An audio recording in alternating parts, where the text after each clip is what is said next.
What's your name, my man? Randy, Randy. Where were you originally born, brother? Brandon, Florida. Okay. Tell me a little bit about your story, man. Do you have parents growing up?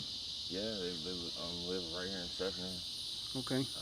I was I'm the oldest out of three siblings.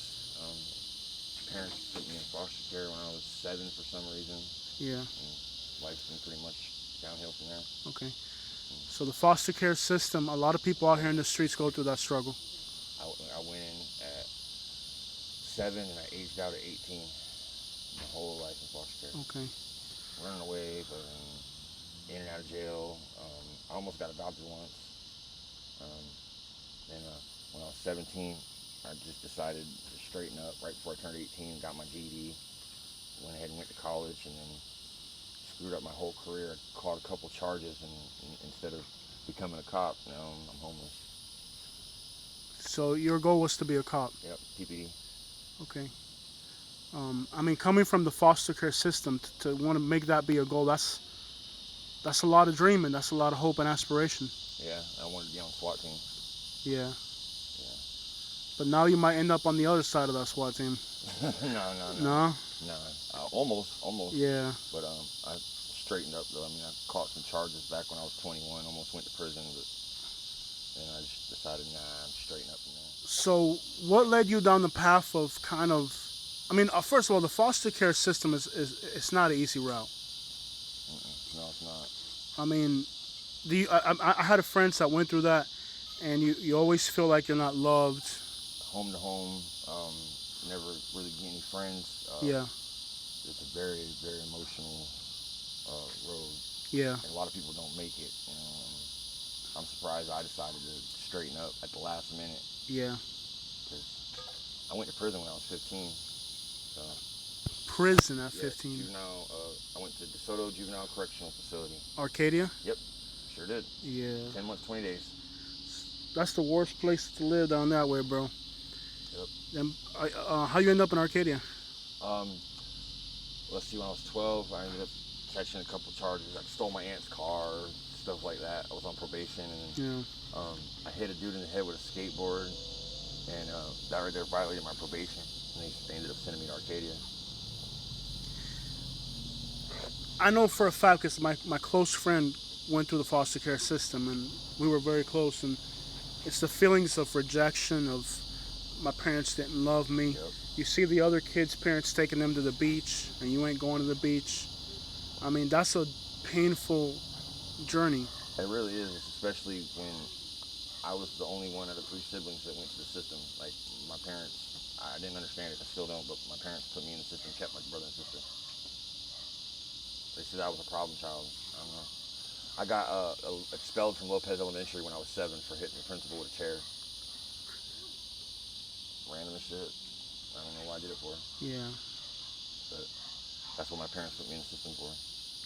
Do you think if you hadn't ended up in that predicament as a child, like if you were able to have a better childhood, do you think your life would be better today? Possibly. Yeah. I mean, But then when you had an opportunity, you went to college. yes. First of all, you got your GED, Mm-hmm. right? Now I didn't. I just recently got it, Yeah. like 2 years ago. Not even. That's good though. You got it though. Yeah, not even 2 years ago. I Because got I got kicked out in the ninth grade. So You know. I dropped out in 11th. Yeah. So you got further than I did. Yeah. I mean, so you did go to college. Yeah. What do you study? Criminal justice. Okay. Yeah. So that was where you were heading. Yep. And I finished the police academy in Ybor City, Yeah. and right before I finished the right before I finished my classes, I ended up getting arrested in October.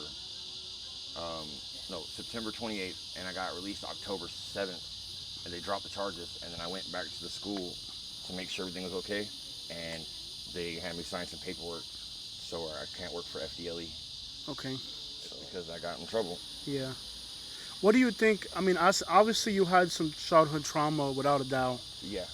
But as an adult, were you able to get past that trauma, or did it still kind of haunt you? Just recently, Yeah. I was able to push past the rest of it.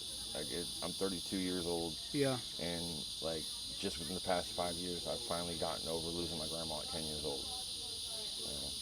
So That's it's just big, Yeah. Are you kind of so? What time did you start being like? Are you on the street? Are you homeless right now? somewhat. I Somewhat, mean, yeah. uh, Partially.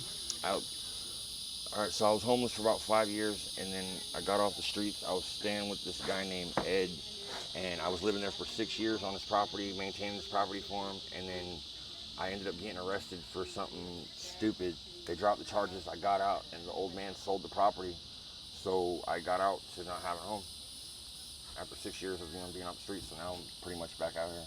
Okay. Um. How old were you the first time you were actually on the streets, like homeless for real? 20.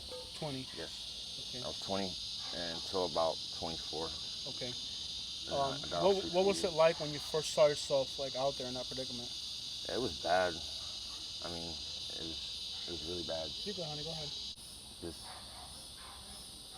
um, it's a lot different being homeless now than it was before. Like, Right, man. It's like a witch hunt on the homeless now. yeah, yeah. The And cops are after everybody. Like you got to blend in with society, or you're going in like just for looking homeless. They'll take you to yeah. jail. You know?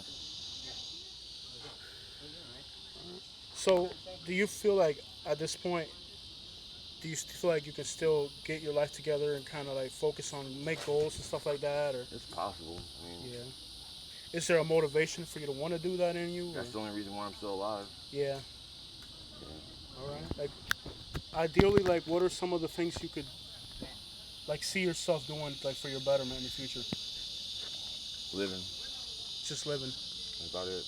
Okay.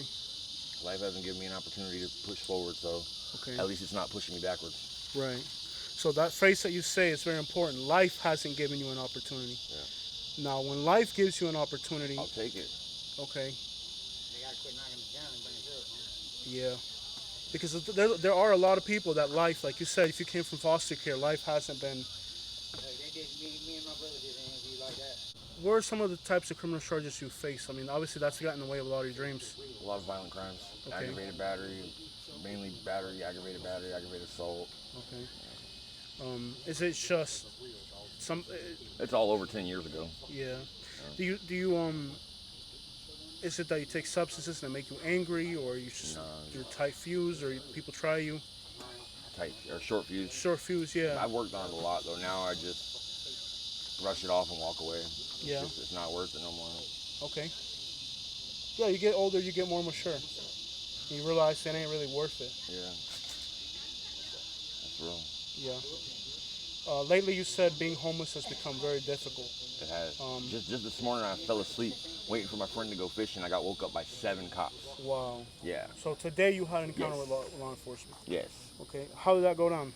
Uh, asked me for my ID. I gave them my ID. They, harassed me, wanted to search me and all that. I ignored them, let the one run my name and whatnot. They kept asking me if they could search me. I told them no. Just because they just want to go through my bags and dump everything out and whatnot. So after the one ran my name, they still asked me if they could search me some more, and I'm like, no. And they told me to leave and not to come back on the property. Yeah. Same thing like always.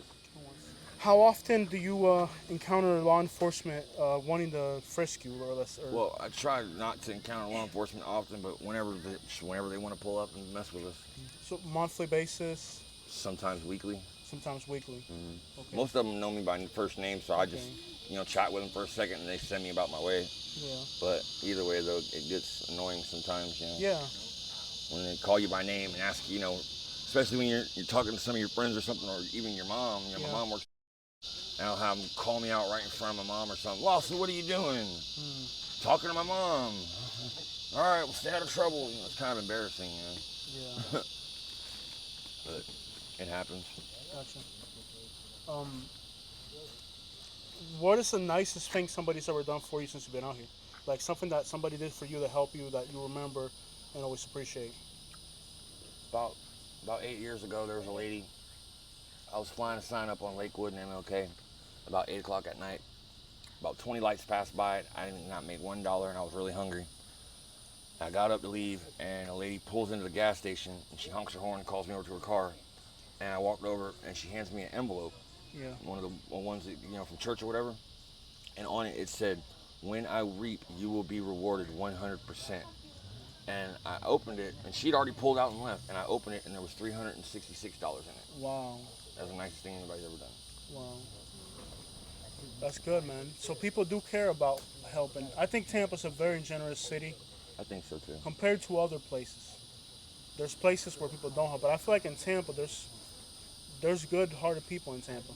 I think so. Yeah, because I Uber drive like in rich areas, like over by Davis Island, and they'll add $20 tip, $13, $15 tip on a delivery, and you're like, man, they ain't had to do that, But they see you work, and like I feel like out of all the cities in Florida, at least the people in Tampa are the most generous. I'd say that. Yeah. And you tried to do something at some point with your life. You went to college. You know, things got difficult. It didn't work out the way you wanted. Right. Have you ever had any mental problems or mental health issues, you think, or no? When I was younger, they said I did, but Okay. I haven't been. Evaluated? Never? No. Well, yeah, when I was younger, but I haven't been evaluated as an adult. Okay.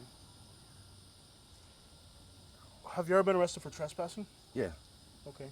Is that the most common thing they get you for? Most people, yeah. Okay. When they arrest you, do you think the cops treat you fairly, or do you think they've been bad? Never fairly. Never fairly? That's why so many people keep getting a letter of release, because it's illegal search and seizure. Yeah. Yeah, they just pull up and just do whatever they want and arrest you. Like one night I got arrested Yeah. for trespassing, and I wasn't even trespassing. Yeah. Yeah. What are the things that bring you happiness every day? Making people smile Okay. and learning. Okay. That's pretty much it. I learn something new every day, put a smile on my face. Gotcha. And making people smile, put a smile on my face. Gotcha. When you meet somebody on, let's say at a gas station, somebody you don't know, they see you out on the streets and whatever, they might be afraid. I'm sure people might give you nasty stares. Or what would you say to people about somebody in your situation that they should know? Don't judge a book by its cover. Pretty much. Maybe try to understand how people ended up in those situations first. Yeah, because anybody could end up in this situation just as fast. Yeah. I mean, in your case, had you not ended up through foster care and those hardships, you had goals and things that you want to do with your life. Yeah. And if it weren't for those challenges, like you said, life giving you opportunity, you might have been there. Yeah. Appreciate your time, brother. Thank you. Thank you for your time. Yes, sir.